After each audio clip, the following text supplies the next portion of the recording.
কার কাছে বলিব আমার দুঃখের কথা?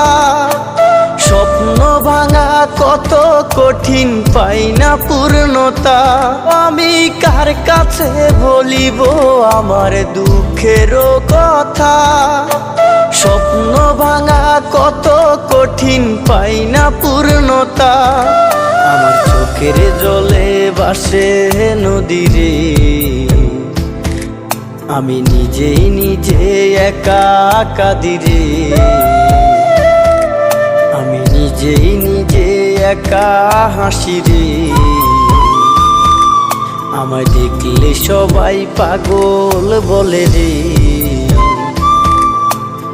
ওরে আমার মাটির পুতুল রে, ওরে আমার মাটির পুতুল রে।